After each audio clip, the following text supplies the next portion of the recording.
anyway, we shall see. It's all moving. It's all moving along. Wesley Fofana got his move, Simon. Indeed, late last he did. night. He moved from Leicester to Chelsea. £69.5 million. Simon, what about this, though? It's a 7-year deal. Yep. How wise is that? That's what Bowley said he was going to do, didn't he? Yeah, what Bowley said he would do. But this is the same Wesley Fofana, who at St Etienne agitated for a move to Leicester. And then at Leicester, in recent days, has been doing this virtually the same thing. But the departure of an upward direction is much smaller from Chelsea elsewhere. From St Etienne to Leicester is a step up. From Leicester to Chelsea is a step up. There's only a couple of more steps up you can go from Chelsea. Maybe Real Madrid, because there seems to be this lure from Chelsea to Real Madrid. He signed him on a 7-year contract because that's what he believes is the model. That's what he believes you need to do to securitise the value of players on your balance sheet and to ensure that you've got a roster that you know where you stand with. And Do you think he's right in doing that? Say he catches the eye in the next 2 years and both Barcelona and Real Madrid come in for him. Imagine 2 years in, the same Wesley Fofana. Are you kidding me? With 5 years left in his deal? I would imagine there's also a release clause in there. I would imagine there's a maturity around that positioning as well, so that ultimately they control their own destiny and build in some sort of release clause that actually might match the escalation of the transfer market. With all things being said, you know, they've got a strategy. That strategy will be proved to be right or wrong, but they're owning their own thinking. They've changed their policy around how they buy players currently, which is we'll pay whatever someone wants, and they were becoming a little bit more prudent in the way that they bought towards the back end of Abramovich's career and ownership of Chelsea. It's not his career. And they're also looking at the longevity of contractual situations and believing, like Americans tend to do, that when they land in your marketplace, they know better than you. So they'll project their views about, next thing you know, they'll be talking about drafts. But the bottom line is that they've got him on 7 years, and never was there a more deserving case. And Wesley Fofana, what a delight he is. I ooze respect for him. Well, I mean, on that very subject, he takes to Instagram last night. Brendan Rodgers, of course, is telling us that the same Wesley wasn't really in the right frame of mind, and that there was that picture that we all saw in the newspapers of him sitting there watching Leicester in action with his girlfriend beside him as he looked on from the stand. He wasn't in the right frame of mind to play. This is what we were told. And then the same Fofana late on Instagram, Simon, last night, thanks to the coach, Brendan, who's always appreciated me, even if he chose to expose me a lot lately. What's your take on that? He has a swipe at Brendan as he heads out the exit door. After he gets what he wants, after he gets a 7-year deal, after he's sold for 69.5 mil. We are in a territory, as I repeatedly say, of the lunatics running the asylum, and the players being able to say what they want, when they want, how they want, do what they want, not ultimately sit at the table like Mbappe and choose who the coach is, and eventually end up running the game. That'll be something we can all look forward to, wonderful, so we can all find out what they won't do then, because that's their main prerequisite for sitting at tables. But what he's done is, there's either dark arts at play here with Brendan, where Brendan has been slightly cute because he's trying to put pressure back on his own people by dropping this kid out of the equation because the kid might not be in a perfect frame of mind, and maybe he was, and Brendan's used him as an opportunity to make a point with the balls. I'm more inclined, and not because of the management structure where you're likely to think the manager is your champion and as a former owner, to believe Brendan Rodgers because this kid has form.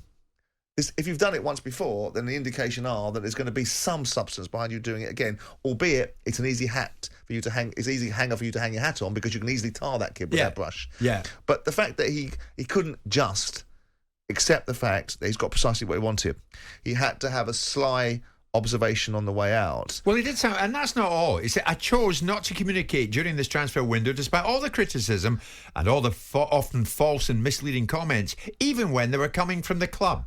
Yeah, no, I've seen the statement, and it is. Well, that's not sly. That's explicit, isn't it? That's basically saying you're a bunch of liars and you hung me out to dry. And I'm not involved in this. I'm a good little boy that was prepared to do precisely what I was asked. And unfortunately, you guys have made me a much maligned character and have besmirched me. I didn't do anything wrong at St Etienne by that logic either. Look, the bottom line is this is the nature of football. What we're seeing is the power of players becoming more and more something that's difficult to control. I'm not suggesting that players should be proles. I'm not suggesting that they should all march in line. This is 1984. What I am suggesting is that there is an element of you need to control the environments that players play in, otherwise you'll have anarchy. And you see it too often, players get managers out, and that should never really be the way. It shouldn't be a given that players can down tools, get managers out, and ultimately change the direction of a football club because they don't like something. Yeah. And Wesley Fofana, I think, would have been better served being a little bit magnanimous about it, rather than feeling he needed to even up scores. But on the flip side of that argument, if you were him and what was being represented was entirely untrue, and they were using some juice from a previous argument to substantiate one of the cards, you'd be saying, well, hang on a second, this isn't fair. And let's be clear, a 21-year-old hasn't written that. That's not the words of a 21-year-old. That's a carefully crafted and structured riposte to the situation, probably drafted by his ghastly agent or some PR management team to make sure that Wesley Fofana lands at Chelsea as the all-conquering hero. And then, of course, we put pictures up of him when he was 7 years of age in a Chelsea kit to show that he's landed in his Mecca. Yeah. He's at home, where he was always going to end up, his spiritual home, because he was swanning around in a Chelsea kit when he was 7. I'm almost of the belief that this is his.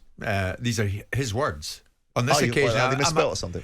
No, I'm almost of the belief that he has done this because this is how he's played it. I understood and I learned. I didn't want to damage the image of the institution, and I chose to take it rather than answer. You think that's a player's words, do you? Honestly. Who knows? He got his move. I mean, I must admit, I saw pictures and a little movie sequence on social media of him and Todd Bowley this morning. Did you see it? The training ground. Yeah. I mean, how delighted are you to be here? Sorry, how delighted? Oh yeah. I'm absolutely thrilled. Yes. I mean, what's he going to say? Yeah. What's he going to say? I mean, Bowley chose to put himself right across all the pictures as well of this boy's arrival. The horses for courses, and Americans are natural showmen. And that's what they do. And they're never in the background, they're always in the front. And that's part and parcel of the American way. And, you've got to give a lot of credit because it's one of the biggest capitalist economies in the world. But I also think a football club owner, I would rather have shot myself in the face and stand next to one of our signings. Leave it to the manager.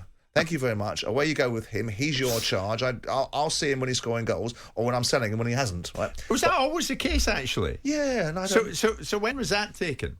That's at a press conference. What, that ghastly Butlins jacket. Yeah. Oh, that's your red Butlins suit. That was at the first. And look at the Versace tie.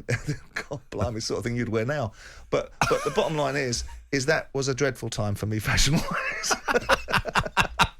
I'll tell you a story. That was myself and Jonathan Ross in Oswald Boateng buying suits, and I bought a red one and he bought a purple one. Different was he was going to the Jonathan Ross show and I was going to a press conference. Oh, that's the thing. That's the thing. I mean, you got all the headlines that day. I don't know what you were talking about, who you were signing. Yeah. But I just think Bowley maybe a bit too front and centre this early. Yeah. Listen, as I say, different styles, make fights, but I think that there's a place. He obviously feels that this is a figurehead way of running Chelsea, and that part and parcel of it. We all know who owns the New England Revolution and the New England Patriots, Bob Kraft. Yeah. It is a way of owning ball clubs. That's how they do it in America. Yeah, and we've got Americans in our midst now. So watch out for no relegation and drafts next. That's right. I'm glad you still got that jacket. You ditched it. No, I lent it to you. Oh, yeah. Oh, I've got it. Of course I have. Thank you very much indeed. I see now you've gone for the more kind of subtle Glenurquhart check. Indeed.